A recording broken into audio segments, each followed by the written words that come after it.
Saudari-saudara terkasih, 10 hari lagi kita akan merayakan Minggu Pentakosta. Saya mengajak kita untuk bersama-sama mengenal Roh Kudus di dalam ajaran Gereja Katolik.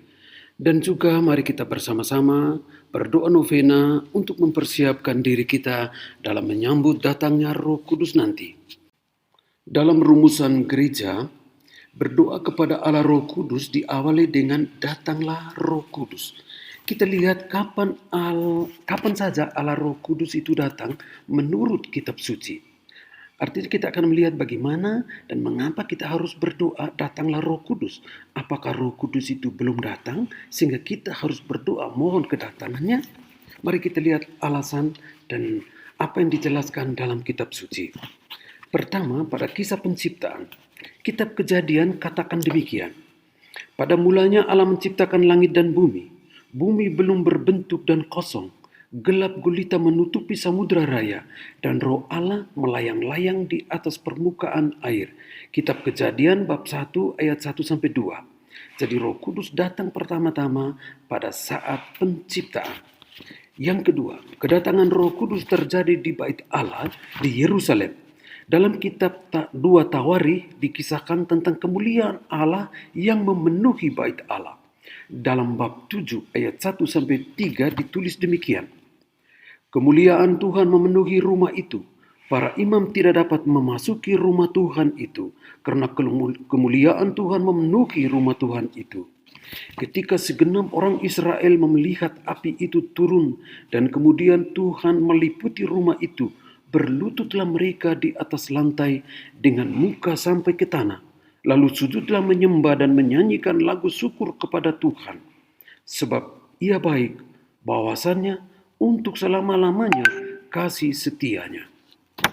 Yang ketiga, kedatangan Roh Kudus dalam diri Bunda Maria. Pada saat peristiwa inkarnasi sebagaimana dikisahkan oleh Injil Lukas. Dikatakan demikian, jawab malaikat itu kepadanya, Roh Kudus akan turun atasmu dan kuasa Allah yang maha tinggi akan menaungi engkau. Sebab itu anak yang akan kau lahirkan itu akan disebut kudus anak Allah. Lukas bab 1 ayat 35. Keempat, kedatangan Roh Kudus terjadi pada peristiwa Pentakosta. Kisah Para Rasul bab 2 ayat 1-12. Kita kutip ayat pertama. Ketika tiba hari Pentakosta, semua orang percaya berkumpul di tempat itu. Tiba-tiba turunlah dari langit bunyi seperti tiupan angin keras yang memenuhi seluruh rumah di mana mereka duduk. Dan tampaklah kepada mereka lidah-lidah api yang berterbangan dan hingga pada mereka masing-masing dan seterusnya. Baik, kita lihat 4 momen di mana Allah Roh Kudus turun. Dalam Perjanjian Lama, kedatangan Roh Kudus itu ke suatu tempat, ke dalam situasi tertentu. Berbeda dengan dalam perjanjian baru. Roh Kudus itu datang bersemayam dalam hati, dalam diri manusia, yaitu dalam diri Bunda Maria dan dalam diri para rasul. Dan semuanya, baik dalam perjanjian lama maupun perjanjian baru, kedatangan Roh Kudus itu adalah inisiatif Allah. Baik, sekarang mengapa kita berdoa datanglah Roh Kudus? Ini akan terjadi untuk kelima kalinya. Datanglah Roh Kudus. Allah datang ke dalam hati kita sesuai dengan situasi, kondisi, suasana, kesiapan hati, dan kerinduan batin kita. Apabila pada saat sekarang kita berdoa datanglah Roh Kudus, itu untuk memperlihatkan bahwa kita sudah siap untuk menerima datangnya Roh Kudus itu.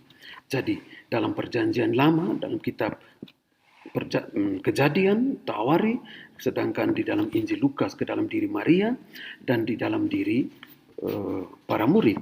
Sedangkan ketika kita berdoa datanglah Roh Kudus, maka Roh Kudus akan datang ke dalam diri kita pada saat itu dengan situasi dan kesiapan batin kita.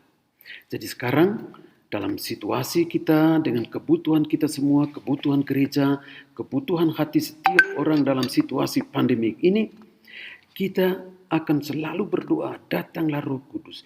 Ia akan membantu kita, menguatkan dan memberi kita keberanian agar tidak takut dan gentar menghadapi coronavirus ini.